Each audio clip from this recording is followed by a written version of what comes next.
کہ خدا بند قدوس نے ہمیں ان روحانی اسباب سے نمٹنے کے لیے، ان روحانی اسباب سے بچنے کے لیے، ان روحانی اسباب کو اختیار کرنے کے لیے اللہ رب العالمین نے ہمیں جو ہے اس دفعہ رمضان المبارک کا مہینہ عطا کیا۔ یعنی جتنا ہم سوشل ڈسٹینس اختیار کر رہے ہیں، جتنی ہم احتیاطی تدابیر کر رہے ہیں، یہ سارے کے سارے مادی اسباب ہیں، لیکن اس وقت ہمیں روحانی اسباب کی اشد ضرورت ہے، اور یہ خدا نے ہم پر کرم کیا ہے کہ اللہ ہمیں رمضان عطا کر رہا ہے۔ رمضان کا بابرکت مہینہ جو ہوتا ہے، یہ جو روزہ انسان رکھتا ہے، روزے سے انسان کے اندر تقوی آتا ہے، روزے سے انسان کا باطن پاک ہوتا ہے، روزے سے انسان کے اندر جو ہے اپنے رب کی طرف رجوع کرنے کی اور جو ہے شوق اور نور پیدا ہوتا ہے۔ اس لیے میری امت مسلمہ کے ہر فرد سے گزارش ہے کہ ہمیں جو ہے وہ رمضان المبارک کے اس بابرکت مہینے کے اندر، رمضان المبارک کی ان عظیم ساعتوں کے اندر، رمضان المبارک کے ان پر نور لمحات کے اندر ہمیں اپنے گھروں کے اندر پورے اہتمام کے ساتھ انتظام کرنا چاہیے، نمازوں کا، پورے اہتمام سے تلاوت قرآن کا، پورے اہتمام سے روزوں کا۔ جو لوگ روزہ رکھ سکتے ہیں، وہ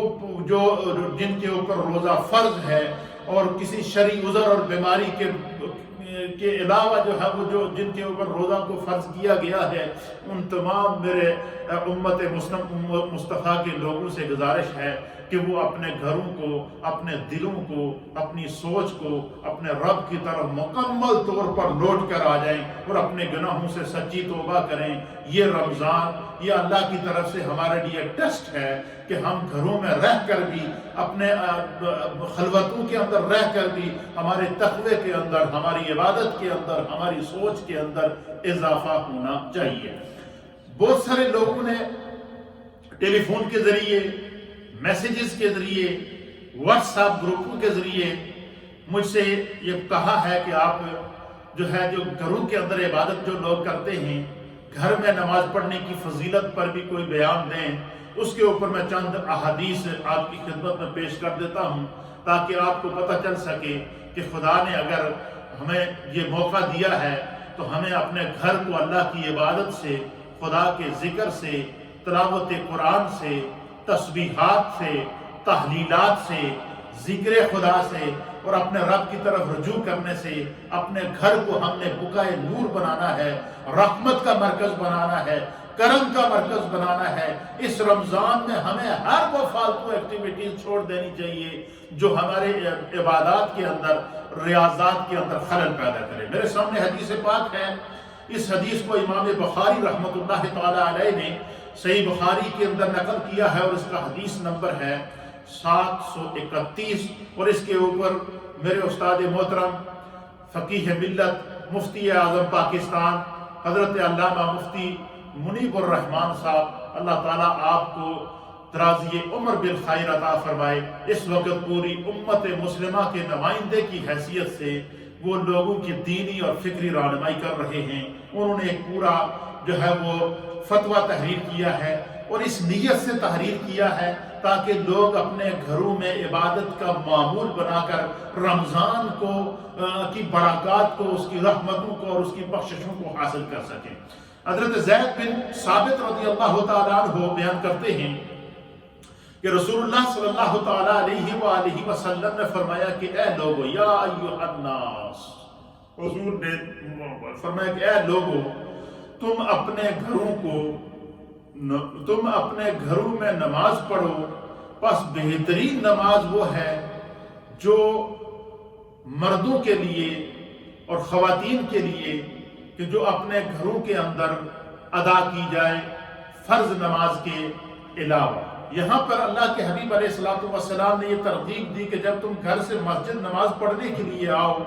تو فرض نماز کو جماعت کے ساتھ ادا کرو۔ یہ نارمل حالات کی میں بات کر رہا ہوں، جو اس وقت کرنٹ صورتحال ہے، اس کے احکام بھی آگے علماء اور محدثین نے بیان کیے ہیں کہ جب تم اپنی زندگی کا یہ معمول بنا لیں کہ گھر سے نماز پڑھنے کے لیے آئیں، مسجد میں امام کے پیچھے نماز ادا کی اور نماز کو ادا کرنے کے بعد پھر کیا کریں کہ بقیہ نماز کو، سنتوں کو، نوافل کو اور دیگر عبادات کو گھر کے اندر ادا کریں، تاکہ آپ کے گھر کے اندر وہ برکات موجود رہیں۔ پھر اسی طریقے سے دوسری حدیث ہے، اور اس کو امام مسلم نے صحیح مسلم کے اندر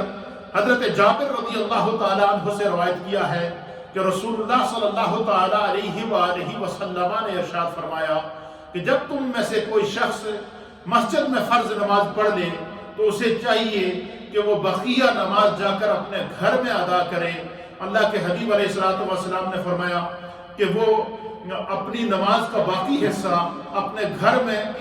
ادا کرے۔ اس سے کیا ہوگا؟ نبی پاک نے فرمایا کہ خدا تمہارے گھر میں خیر و برکت پیدا فرمائے گا، رحمت کا نزول ہوگا۔ جس طرح کا ثواب تمہیں مسجد میں نماز ادا کرنے کا ملے گا، اسی طریقے سے اپنے گھر کو مسجد بنانے کا اور گھر کے اندر جگہ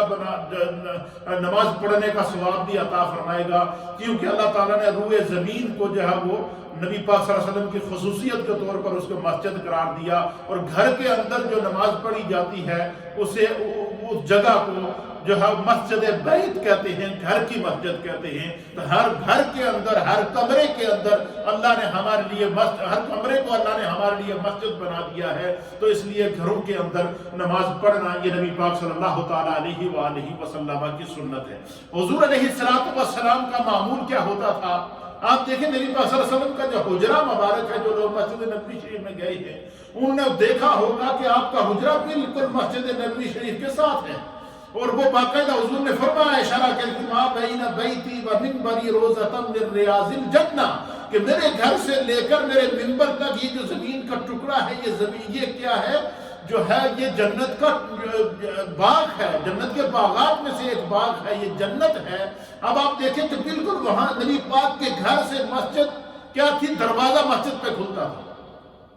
یعنی ڈور حضور کے در کا کھلتا تھا، سامنے مسجد ہوتی تھی۔ اس کے باوجود اللہ کے حبیب علیہ السلام سنتیں گھر پہ پڑھتے، مسجد میں نماز پڑھاتے، اور بقیہ نماز جا کر آپ گھر کے اندر ادا کرتے۔ تو پتہ چلا گھر میں نماز پڑھنا یہ نبی پاک صلی اللہ علیہ وسلم کے عمل سے بھی ثابت ہے، اور حضور علیہ السلام کے قول سے بھی ثابت ہے۔ اللہ رب العالمین ہمیں دین کی، یہ ہمارا دین ہے اور اسلام ہے جو ہمیں اس چیز کی افادیت دیتا ہے، اس چیز کی آسانی فراہم کرتا ہے، یہ اس دین کی برکت ہے۔ تیسری حدیث ہے میرے سامنے، اس حدیث کو بھی امام بخاری نے صحیح بخاری کی 1187 نمبر کے اوپر نقل فرمایا ہے۔ حضرت عبداللہ بن عمر رضی اللہ تعالیٰ عنہ بیان کرتے ہیں کہ رسول اللہ صلی اللہ تعالیٰ علیہ وآلہ وسلم نے فرمایا کہ اپنی نماز میں سے کچھ اپنے گھروں میں رکھو اور اپنے گھروں کو قبرستان نہ بناؤ۔ پتہ چلا جس گھر میں نماز ادا نہیں ہوتی، جس گھر میں تلاوت نہیں ہوتی، جس گھر کے اندر ذکر خدا نہیں ہوتا، وہ گھر قبرستان کی مانند ہے، کہ قبرستان جیسے ویران ہوتا ہے، جو بالکل ایک روح کا عالم ہوتا ہے، کوئی چلا جائے تو وہاں جا کر دعا کر کے آ جائے تو آ جائے، ورنہ وہ لوگ جو جن لوگوں نے ہمارے آبا و اجداد نے گھر بنائے ہیں، جن کی جائیدادوں پہ آج ہم وارث بنے ہوئے پھر رہے ہیں، کسی دور میں وہ ان گھروں کے مالک ہوتے تھے، لیکن آج وہ قبروں کے اندر موجود ہیں، ویران گھر کے اندر موجود ہیں، آج وہاں پر کچھ نظر نہیں آ رہا ہے، صرف ان کی قبر کے اوپر مٹی کی ڈھیری نظر آ رہی ہے۔ اس لیے اللہ کے حبیب علیہ السلام نے فرمایا کہ اپنے گھروں کو قبرستان نہ بناؤ۔ جس گھر میں عبادت کی جائے، جس گھر میں ریاضت کی جائے، جس گھر کے اندر تسبیحات کی جائیں، جس گھر کے اندر تحلیلات کی جائیں، جس گھر کے اندر خدا کا ذکر ہو، وہاں اللہ کی رحمت بھی نازل ہوتی ہے، خدا کے فرشتے بھی آتے ہیں، اور وہ گھر برکت والا گھر ہو جاتا ہے۔ چوتھی حدیث ہے، اس کو امام مسلم نے نقل کیا ہے، اور یہ اس حدیث کا نمبر ہے حدیث نمبر 779، اور اس حدیث کو حضرت ابو موسیٰ اشعری رضی اللہ تعالیٰ عنہ بیان کرتے ہیں۔ آپ فرماتے ہیں کہ جس گھر میں اللہ کا ذکر کیا جاتا ہو اور جس گھر میں اللہ کا ذکر نہ کیا جاتا ہو، ان کی مثال زندہ اور مردہ کی ہے۔ حضور علیہ السلام نے فرمایا کہ جس گھر میں اللہ کا ذکر نہ کیا جائے، جس گھر میں نماز نہ پڑھی جائے، جس گھر میں قرآن نہ پڑھا جائے، جو گھر اللہ کے ذکر سے آباد نہ ہو، جس گھر میں تلاوت قرآن نہ ہو، حضور نے فرمایا وہ اس طرح ہے جیسے مردہ بے جان پڑا ہوتا ہے، اور وہ اپنی مرضی سے نہ چل سکتا ہے نہ پھر سکتا ہے. اور اس سے پہلی حدیث میں حضور علیہ السلام نے قبرستان سے تشبیہ دی ہے، اور دوسری اس حدیث میں حضور علیہ السلام نے مردے سے تشبیہ دی ہے. اس کا معنی کیا ہوا؟ اس کا معنی یہ ہوا کہ جو لوگ اپنے گھروں کو خدا کے ذکر سے اور اللہ کی عبادت سے آباد نہیں کرتے وہ مردہ ہو چکے ہیں، وہ زندہ ہوتے ہوئے مردہ ہیں، وہ ان کے گھر آباد ہوتے ہوئے ویران قبرستان کی مانند ہیں. خدا بند قدوس ہمیں اس وعید سے بچا کے رکھے اور ہمارے گھروں کو اللہ ذکر خدا، ذکر مصطفیٰ سے آباد رکھے. پھر اسی طریقے سے حضرت عبداللہ بن عمر رضی اللہ تعالیٰ عنہ 5ویں حدیث ہے، اور اس حدیث کو سنن ابن ماجہ کے حدیث نمبر 1375 پر نقل کیا گیا ہے. حضرت عبداللہ بن عمر رضی اللہ تعالیٰ عنہما بیان کرتے ہیں کہ میں نے نبی اکرم صلی اللہ تعالیٰ علیہ وآلہ وسلم سے گھر میں نماز پڑھنے کے متعلق سوال کیا.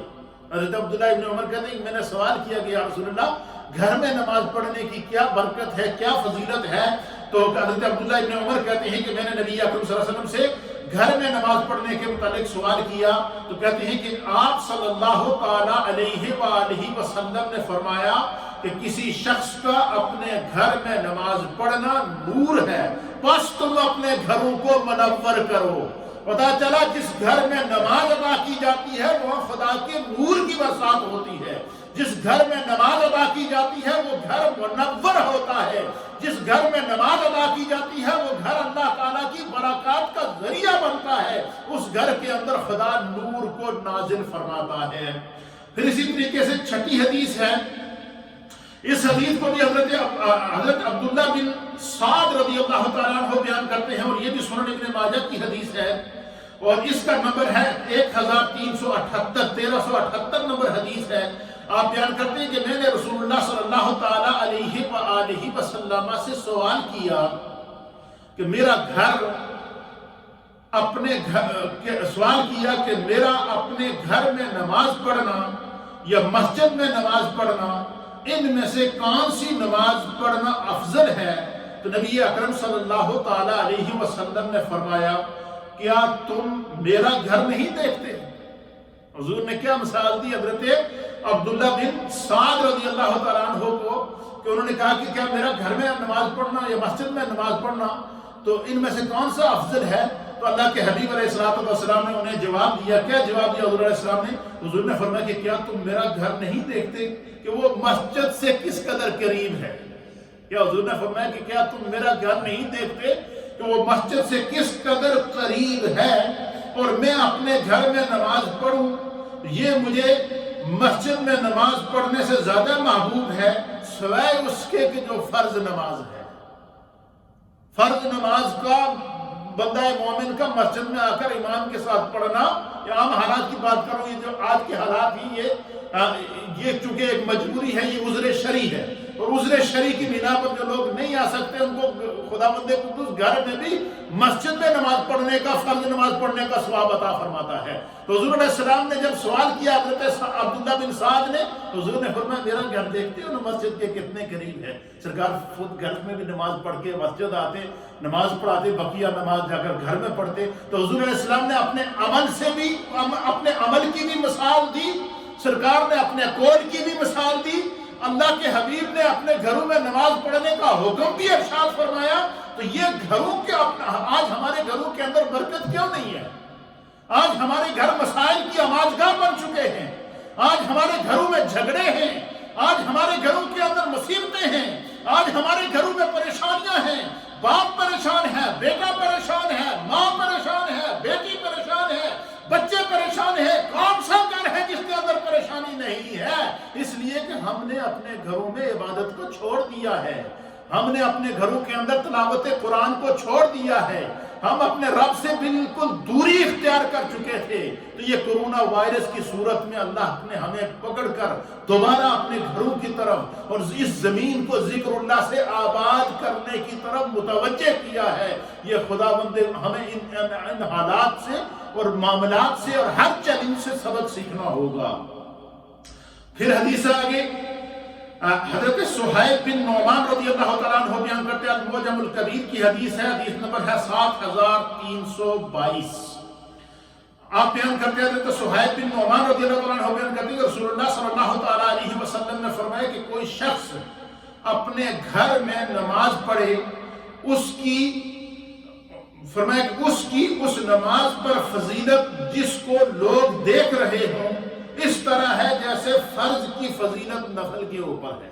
اس کا کیا معنی ہے؟ اس کا معنی ہے کہ جب بندہ گھر کے اندر نماز پڑھتا ہے، اپنے کمرے میں نماز پڑھتا ہے، تو وہ اپنے آپ کو دکھاوے سے بچا لیتا ہے۔ وہ چونکہ خدا اور اس کے درمیان ایک راز ہوتا ہے، اللہ دیکھ رہا ہوتا ہے جب میرا بندہ تنہائی میں ہے، میرا بندہ خلوت میں ہے، میرا بندہ بند کمرے کے اندر ہے، اس حال میں بھی میری بارگاہ میں قیام کر رہا ہے، اس حال میں بھی میری بارگاہ میں سجدہ کر رہا ہے، اس حال میں بھی میری طرف جو ہے وہ متوجہ ہے۔ پھر جو وہ اس کے بعد والی حدیث ہے، اس کو سنن ابو داؤد کی حدیث نمبر 1044 پر نقل کیا گیا ہے۔ حضرت زید بن ثابت رضی اللہ تعالیٰ عنہ بیان کرتے ہیں، 3 حدیثیں اور ہیں، وہ بھی میں پوری بیان کر دوں پھر انشاءاللہ نماز پڑھتا ہوں۔ حضرت زید بن ثابت رضی اللہ تعالیٰ عنہ بیان کرتے ہیں کہ رسول اللہ صلی اللہ تعالیٰ علیہ وسلم نے فرمایا کہ کسی شخص کا اپنے گھر میں نماز پڑھنا میری مسجد میں نماز پڑھنے سے سوائے فرض نمازوں کے افضل ہے۔ اب آپ اندازہ لگائیں کہ اس سے بڑی فضیلت کوئی ہوگی؟ کہ حضور نے فرمایا کہ میری مسجد نبوی کے اندر فرض نماز پڑھنے کے علاوہ جو بندہ اپنے گھر کے اندر نماز پڑھے گا وہ مسجد نبوی میں بھی نماز پڑھنے سے زیادہ اس کے لیے افضل ہے۔ یعنی اپنے گھر، یہ ساری ترغیب کیوں دی جا رہی ہے؟ تاکہ نبی پاک صلی اللہ علیہ وسلم اپنی امت کو یہ درس دینا چاہتے ہیں کہ میری امت اپنے گھروں میں ذکر خدا سے بیزار نہ ہو جائے، ذکر خدا سے دور نہ ہو جائے، اللہ کی عبادت سے گھروں کے نور کو جو ہے وہ منور کیا جائے۔ اور پھر حدیث پاک کے اندر آتا ہے، حضرت زید بن ثابت بیان کرتے ہیں، صحیح بخاری کی حدیث نمبر 731 ہے، یعنی اس حدیث سے معلوم ہوا کہ رسول اللہ صلی اللہ علیہ وسلم نے گھروں میں نوافل پڑھنے اور مسجدوں میں نوافل پڑھنے کی، گھروں پر نوافل پڑھنے اور گھروں پر سنتیں ادا کرنے سے کو مسجدوں میں نوافل اور سنتیں ادا کرنے پر فضیلت دی ہے، اور اپنے حکم سے دی ہے، اپنے عمل سے دی ہے۔ تو اسی لیے جو ہے وہ میری یہ تو تقریباً 8 حدیث تھی، 8 اور 9 حدیثیں جو میں نے آپ کی خدمت میں پیش کی ہیں۔ یہ ساری صورتحال پیش کرنے کا مقصد یہ ہے، اس وقت چونکہ کرونا وائرس کی صورت میں پوری امت ایک عذر سے گزر رہی ہے، اور وہ عذر یہ ہے کہ اس وقت مساجد بھی لاک ڈاؤن ہیں، لیکن ہمارے گھر لاک ڈاؤن نہیں ہیں، ہمارے دماغ لاک ڈاؤن نہیں ہیں۔ اللہ کی عبادت سے اپنے گھروں کو آباد کریں، گھروں کے اندر جماعت کریں، اس پورے رمضان کو گھر میں عبادت کا ذریعہ بنائیں۔ بہت سارے لوگ مجھے یہ کہہ رہے ہیں میسیجز کے ذریعے کہ کیا ہم مسجد میں آ جائیں، کوئی فرق تو نہیں پڑے گا؟ تو میری ان تمام دوستوں کی خدمت میں گزارش ہے کہ اگر آپ مجھ سے بار بار فون کر کے، کالز کر کے مجھ سے یہ مسئلہ پوچھ رہے ہیں، میں اگر یہ کہوں کہ آپ مسجد میں نہ آئیں تو آپ مجھے گناہگار کر رہے ہیں نا۔ اب صورتحال آپ کے سامنے ہے، اب مجھے کیوں گناہگار کر رہے ہیں؟ اب دوسری بات یہ کہ اس ملک کا جو قانون ہے وہ ہمیں یہ بتا رہا ہے کہ ہم نے اگر اس مسجد کو اس کے دوران اگر مسجدوں میں ہم آئے تو انہوں نے مسجد کو سیل کر دینا ہے۔ جب مسجد سرکاری طور پر سیل ہو جائے گی تو پھر اس کو کھولنے کا کون ذمہ دار ہوگا؟ وہ کیسے کھلے گی؟ پھر اس کے لیے وہ ہیلتھ اور سیفٹی کے جو وہ قوانین اس پر لاگو ہو جائیں گے، پھر اس کے لیے آپ کو کورٹس میں جانا پڑے گا، اس کے لیے پھر آپ کو طرح طرح کی جو ہے وہ مشکلات تو یہ اس وقت ہم مشکل دور سے گزر رہے ہیں۔ اب یقین کریں میں آنسو بہا کر اس صورتحال کو آپ کے سامنے بیان کر رہا ہوں۔ اس سے بڑی کوئی صورت ہوگی کہ رمضان کا مہینہ ہے، پوری دنیا کی مسجدیں لاک ڈاؤن ہیں، پوری دنیا گھروں کے اندر بند ہے، خانہ کعبہ کے اندر نماز تراویح جو ہے وہ صرف وہی جو عملہ ہے وہی پڑھ رہا ہے، مسجد نبوی کے اندر نماز صرف وہی عملہ پڑھ رہا ہے، دنیا بھر کی مساجد کی یہی صورتحال ہے۔ اس لیے میری تمام جتنے بھی اہل محلہ ہیں، بالخصوص ہماری مدینہ مسجد سے تعلق رکھنے والے، میں آپ تمام دوستوں کی خدمت میں گزارش کروں گا، الحمدللہ ہماری مسجد کا تو یہ جو ریڈیو سسٹم